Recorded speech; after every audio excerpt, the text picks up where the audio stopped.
I am Ferdinand Marcos, and I am the President of the Republic of the Philippines. I stand today on behalf of 110 million Filipinos. Everyone, hello Universe, it's me again. Shout out sa inyo mga kababayan. But anyway, meron tayong upload guys. Ha? Alam nyo naman, no? Si Baste ay naghamon. Hinamon si General Torre ng suntukan. Ngayon, challenge accepted. Inaccept po yun ni General Torre, which is ang ating PNP, na ang binyo sa Araneta.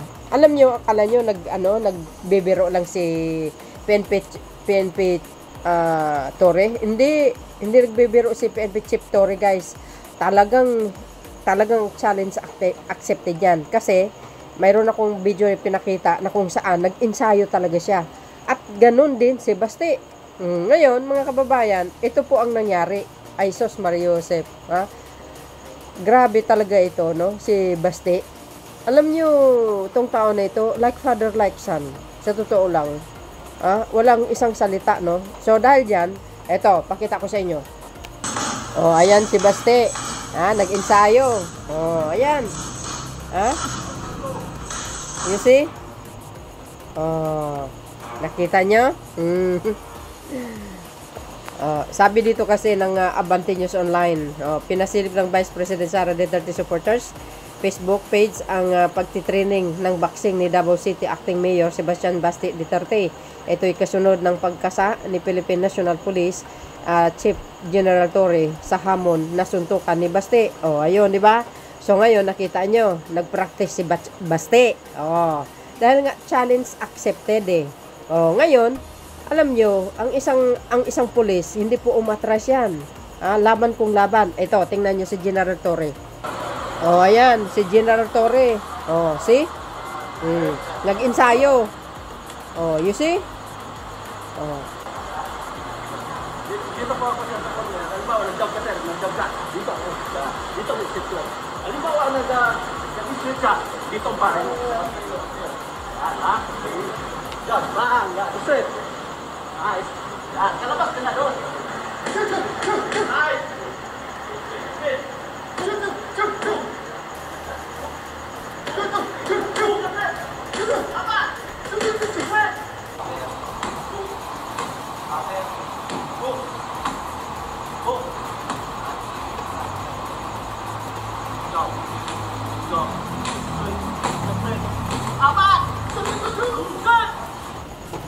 Sabi ng inquirer yan, sabi, PNP Chief General Torre, you see, is not training for his proposed boxing match against acting Davao City Mayor Baste Duterte. The Davao City Mayor previously challenged Torre to a test fight. Diba? So, alam po natin yan, mga kababayan. No? Ang sabi ni General Torre, mas maganda yon. Ang kikitain, ay para sa mga, ibibigay sa mga nasalanta ng cruising. Dyan po sa Araneta. So, seryoso si General Torre. Actually, mga kababayan, si General Torre, dekada na po yan bilang isang pulis. So, very well, very well trained yan. No? So, hindi talaga umaatras yan kahit anong klaseng laban. So, at isa pa, healthy ito guys, kasi walang bisyo. Si General Torre. Si Baste, itsura niya pa lang, di ba? May bisyo yan So, for sure, ako, General Torre ako. Ngayon, nakita nyo siguro, nakita nyo naman at nag-practice siya. Kaya, dapat si Baste, hindi hanggang salita lang. Dapat ituloy mo ang laban. Hinamon din ito ni Mr. Carbonell, guys, Pero hindi rin sumipot. Pero ito, meron siyang bagong announcement. Ito, ayan. Baste Duterte tinawag na duwag ng mga netizen. Sabi ng Abante. Bakit? Basahin po natin.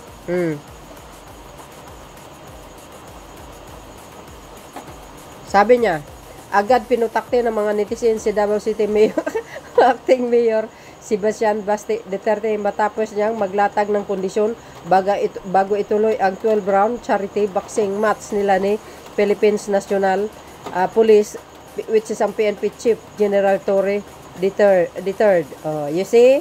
Duwag. Naduwag siya. Takot eh. Oh, ito yung kondisyon niya eh. Nitong Webes kasi Hulyo 24 ay game nang sumabak sa suntukan nila si Torre dahil nagsimula na itong mag-training. Oh, kitang-kita nyo na ang video na pinakita ko sa inyo. Sinabi pa ni Torre na nakaset up na ang boxing ring nila sa Rizal.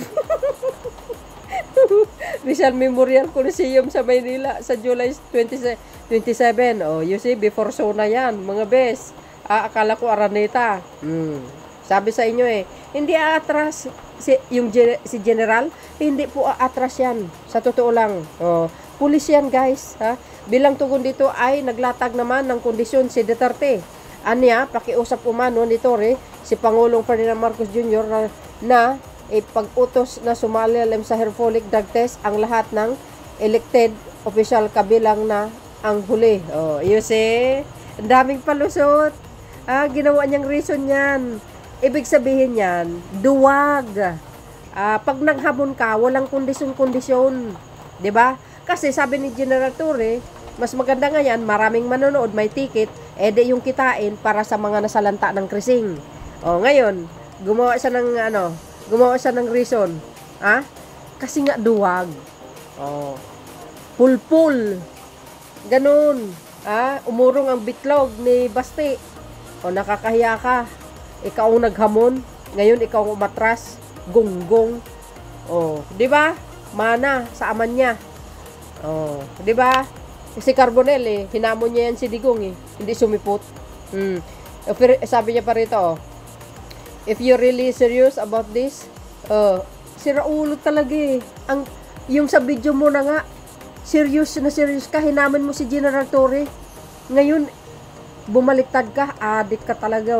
Kung gusto mo yung charity na yan, and you've laid some condition, then let me lay my own condition. No, that is not condition from General Torre. Sabi niya, natural guys, di ba? Boxing yan, natural, maraming manunood, magbabayad yan. Yung kikitain doon ilalagay sa sa krising, sa mga nasalanta ng krising. Di ba? Kasi boxing yan natural, maraming manonood. Talagang, yan, talagang, siyempre, crowded yan. For that event, kung serious ka talaga, gung talaga. These are my condition, pakiusap nyo mo yung amo mo na presidente and let it come out so his mouth that all elected officials, diktador, gung should undergo an herfolic drug test. Siraulo. Papalagan ko yan. Jesus. Anong palagay mo? Ano palagay mo sa mga government official? Kasing tanga mo? Hindi, siyempre. At sino ka naman para sundin? Unahin mo yung pamilya mo magpa-drug test. Pati yung ama mo. Yung charity mo na yan. Walang problema. Jesus. Ang sabihin mo, duwag ka. Yung ka nga, dogs barking, but no bite. Di ba? The dog in the kalye, barking. But then no bites because duwag ka. Dahil dito tinawag siyang duwag. Talaga naman, duwag na duwag ng mga netizen dahil siya raw naman ang unang naghamon kay Torre. Yes, uburong ang bitlog nito. Kakahiya ka. Narito ang reaksyon ng mga netizen. Duwag, wala ka pala sa isang salita. Sabi niya, Torre versus Basti, drawing. Walang pinagkaiba si Basti sa tatay niya. Siya naman naghamon, tapos kapag pinalagan, may kondisyon, bigla. Gago talaga Sorry to say that, ay. Walang pinagkaiba nung Carpio versus Digong. No show si Gungde. Kay Jiang naghamon. Kaya nga mga sinungaling Ay sus, kayo talaga mga kababayan. Kaya huwag kayong maniniwala. Even kay Sara Duterte, lahat ng sinabi niya, huwag kayong maniniwala kasi lahat yan, walang laman, parang lata lang. Maingay, pero walang laman. Batingaw ang mga yan Duterte brand, all talk, no bite. Yes, no, all talk, no bite. Like father, like son, talaga, Pagkatapos maghamon, mababahag ang buntot, puro satsat. Tama! Ito yung mga nag-comment. Basahin po natin. But before that, guys, Eto, sabi ni Attorney Gadon, sabi ng News 5, Referee Larry Gadon, agay.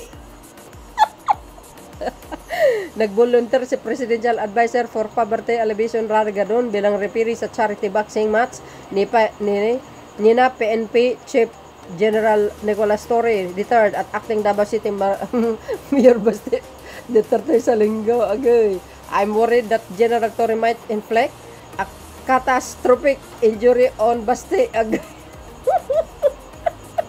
Yan si General Torre, astig yan. Meron iniinom yan na energy drink na coffee. Hindi, malakas lang talaga si General Torre, guys. Matikas ang katawan niya. Pulis mo yan. Araw-araw ba naman na batak sa sa trabaho eh. Kaya kondisyon na kondisyon yan. Kaya nagpractice na siya. Ayoko naman na magkaroon ng serious injury dahil ito naman ay isang sports game lamang. Dagdag niya. Oh, nag-voluntary si Secretary Garon mag-referee. Well, sana itutuloy niyo yan. Ikaw talaga, basta duwag ka. Manonood yan si Pangulong Marcos Jr. Masyado kang mayabang. Yung kayabangan mo, kinakain mo rin. So, naniniwala si Gadon na maganda ang layuning gawing charity ang laban ni Duterte at Torre. Yes! Willing ako mag-volunteer na referee upang mabilis kung maawat sa kasakaling magkaroon ng sakitan. Wala. Si General Torre Sports yan. Police po yan. Very professional ang dating. Kaya ikumpara mo dito kay kay Baste, sa itsura pa lang, mukhang addict na eh. Puro tattoo ang katawan. Di ba? Naghamon-hamon ka pa na para pa-drug test. Unahin mo yung sarili mo. Ito mayabang ka lang dahil may bodyguard ka. Subukan nyo walang bodyguard yan. Tatakpos, kumakaripas yan, tumakbo. Mayabang lang ito. Akala mo kung sinong astig, maangas. Ibig sabihin lang yun, guys, maangas pero walang talas. Ibig sabihin, duwag. Diba? Ito, yung mga nagko-comment. Sabi ito, umurong ang bitlog ni Basti. Ade ka palusot pa more. Naduwag si Basti, high rank versus high lang. Ito, Inday, natakot ka na ba? Sayang tato mo, di ba? Ganun. Sayang yung tato mo. Pag may tato ka, pinalibutan ka ng tato, ipakita mo na astig ka. Pero kung hanggang salita ka lang, na hindi mo itinuloy, duwag ka. Apelyido niya lang yung matapang pero duwag sa totoong buhay. Agay. May condition din si General Torre sa'yo, Baste. Buksan lahat ng bank accounts ng mga Duterte. Pwede. Mana sa jet ski. Basta anak ng mayamang politiko, di yan marunong sa labanan. Puro utos lang yan sa tauhan niya. Ganon, dyan sila magaling duwag, Baste, duwag, agay. Naghamon tapos may condition, Ayan nga, pinagtatawanan siya Sabi ko na ganang-gana yung airpat niya. Maghahamon tapos aatras o hindi sisipot. Kasi duwag. Parang yung jet ski lang no? Mga sinungaling Hindi naman walang guys, walang konkretong, salita. Puro kasinungalingan lang Natakot na, tataka pa kayo addict yan. Obvious naman, sa itsura lang ba naman ikumpara mo naman sa kay General Torre.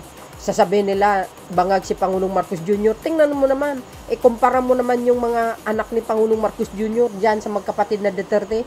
Lahat sila puro tato, walang bayag, tsupaing. At puro hangin ka lang talaga, Mr. Basti Duterte. Hamon ka ng hamon. Ngayon, pinalagan ka. In a way na makatulong pa kayo sa ating mga kababayan. Nandabay ka pa ng ibang tao. Kinain mo lang din ang salita. You are a coward. Yes, he is a coward talaga. Stupidong coward yan. Duwag. Di ba? Tapang-tapangan. Maangas, kunwari. Yung pala walang talas. Gumagawa ng palusot. Kayong dalawa lang ni Torre ang magpa-drug test muna bago ang laban. Wala. Talong-talo si Basti. Addict yan Tsura pa lang. 100% yan. Addict talaga yan. Marami namang magtatanggol dyan. Ay, sus, Maria Josep. Ang dami nito, guys, sa totoo lang. So, yun, mga kababayan. Umatras si Duwag. Walang bitlog. So, see you guys on my next upload video. Bye, bye, bye. And babush. God bless Philippines.